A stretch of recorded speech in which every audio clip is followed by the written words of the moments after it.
Beautiful. Do you have any questions, please? President, you mentioned to Attorney General Barr just how that maybe at some point you have to go in on your own. Is that a suggestion that you'd like to send in federal agents to cities like Portland or Chicago? No, it's not, but yeah. No, it's not. It's just that we're tired of watching every night with Portland. They're on night 104 now, and we're tired of watching it because it could be solved in an hour. And we're tired of watching a mayor that has no clue what's going on. And people are calling our office, and people are calling Washington that live in Portland and live in the state. And they're saying, please, please send help. And the governor, we call the governor often, and they say, no, we don't need your help.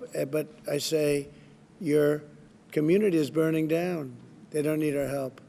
Now, I don't know if that's political. I don't know what is going on. Certainly not common sense, but we could solve it just like here. We all work together. We came in the federal government, the state government, the city government. Everybody worked together.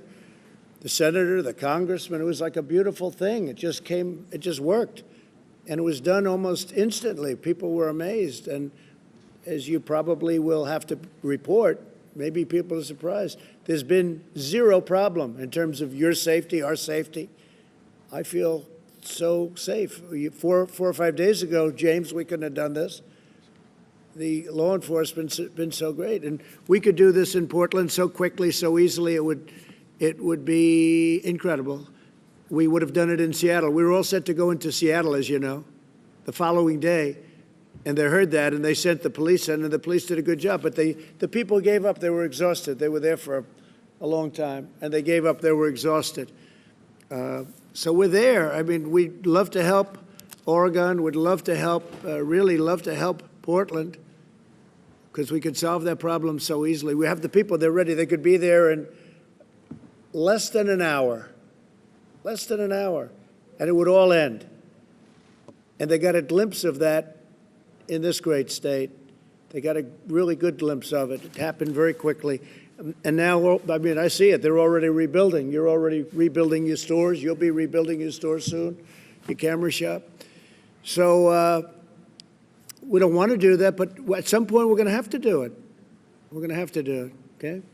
Mr. President, can you tell me what you would say to the Blake family? I know you didn't get a chance to talk to them, but what would you say to them in terms of the pain they're going through and the questions they have about what happened? Well, I feel terribly for anybody that goes through that. That's why I was so honored to meet the pastors. I feel terribly for anybody that goes through that. As you know, it's under investigation. It's a big thing happening right now. I guess it's under local investigation. I know, Bill, you're also participating, but it's under your local investigation group unit, and I hope they come up with the right answer. It's a complicated subject, to be honest with you. But I feel terribly for anybody that has to go through. And I didn't get to speak to the mother. I hear she's a fine woman. I've heard that from the pastor, a really fine woman. But you can see when I spoke to the pastors, I see exactly what it is, and they understand where I am. And if we can help, we're going to help. But it is a question. It's under investigation. A lot of things happened with that, and other things, frankly, that we're looking at very, very closely. Okay? Mr. President, Kenosha police do not wear body cameras. Should every police officer in the United States wear a body camera? Body cam? Well, that's very interesting. Let me ask Bill to answer that question. Go ahead, Bill. Well, generally, that's a local issue for each police force and each community, the political leaders of a community, to decide upon. But I think most law enforcement people I know who were originally skeptical of body cameras are now coming around to feeling that they actually are a net benefit. Pastors, if I might. It's a very tough, you know, the whole thing with the body cam, you read it and you read two sides of the story. How do you feel about it, Daniel? I believe that body cameras would be very helpful for us. You think they're good? I believe they show both sides, where right now officers would be vindicated for some of the things that they've been accused of, and certainly if there were inappropriate actions, those would be captured. But you overall... I support them. How about you? We're good with it. It's already been put into the budget for 2021, and Okay, so you'll be having them. we'll be having them. Okay, good. They like them. Questions to pastors? The problem of police violence has been described as just the problem of a few bad apples repeatedly.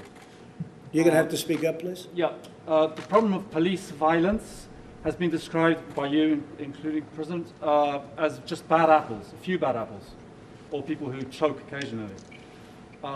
Some African American community leaders, and a lot of others actually, have said it's systemic. Where do you stand on that? I don't believe that. No, I don't believe that. I think the police do an incredible job, and I think you do have some bad apples. I think you'd agree every once in a while you'll see something. And you do have the other situation, too, where they're under this tremendous pressure and they don't handle it well. They call it choking, and it happens. And no, but I don't believe that at all. I think I've met so many police. I have the endorsement of, like, so many, maybe everybody. And frankly, I think they're incredible people. They want to do the right thing. It's a tough job. It's a tough job. It's a dangerous job. But I have to say this to the police. The people of our country love you. You don't hear that. You don't hear it from them. But the people of our country love you and they respect you. And you know it. You feel it in your heart. Or you wouldn't be doing it. Or you wouldn't be doing it. But there's a great love.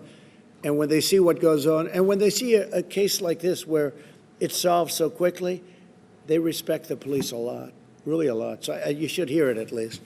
Mr. President, to follow on that, we're focusing on violent actions, but there have been countless nonviolent protests here in Wisconsin and across the country this summer.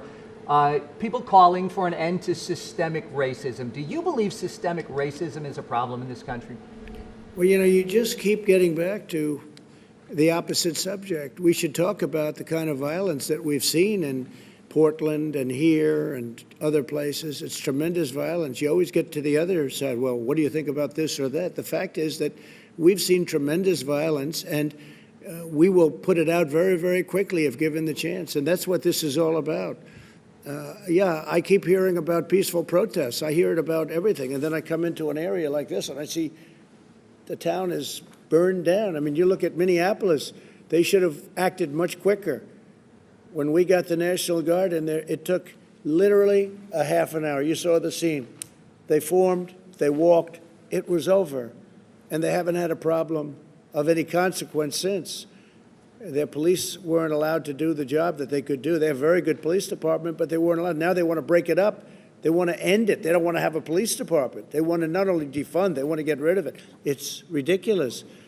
So I just say this, that the kind of violence that I saw, you may have protesters, but you have some really bad people, too. You have anarchists, and you have the looters, and you have the rioters. You have all types. You have agitators. And that's what you should be focusing on with your question.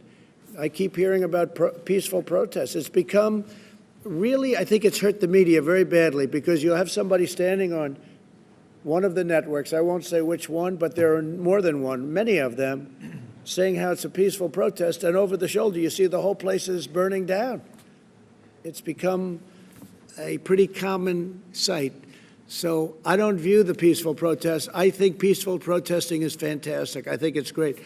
But by and large, this is not peaceful protest. When you walk into an area and you see buildings that are burned down, and fortunately here we stopped it early, and so the damage is relatively minimal. But when you look at some of these areas that they just don't ask for the help, they refuse to allow us to go in and help them. And by the time you get there, the place is disintegrated. And then they say it was a peaceful protest. It's not a peaceful protest, and you shouldn't call it a peaceful protest. Okay, one more, please. For the pastors, answer my question, please. My question was to the pastors. Say it again. The peaceful protests that have happened. You're going to have to speak up, sir. The peaceful protests that have happened, you've acknowledged some of them are peaceful. They're calling for structural change. Mr. Blake was shot something like 7 times in the back. Sure. Do you believe that there is a need for structural change? What is your message? Well, I think people are calling for structural change, and then you could take the people of Kenosha that aren't here and that you won't see and that aren't protesting, but they want change also. They want to see law and order. That's the change they want. They want law and order. They want the police to be police. They want the police to do what they do better than anybody else in the world, and that's what they want too. You don't see them marching and you don't see them on the streets, but what they want is they want great police force. They want people that are going to keep them safe, where their houses aren't broken into, where they're not raped and murdered. That's what they want. And they're protesters too, but they don't walk down the street, up and down the street. So, you know, just the way it is, just the way it is. So I want to thank you all, and I'll see you back at the plane. Thank you very much. Thank you. Thank you. Great job. Fantastic job. Thank you, everybody. Thank you very much. Appreciate it. All right, again, everybody, that was President Donald Trump.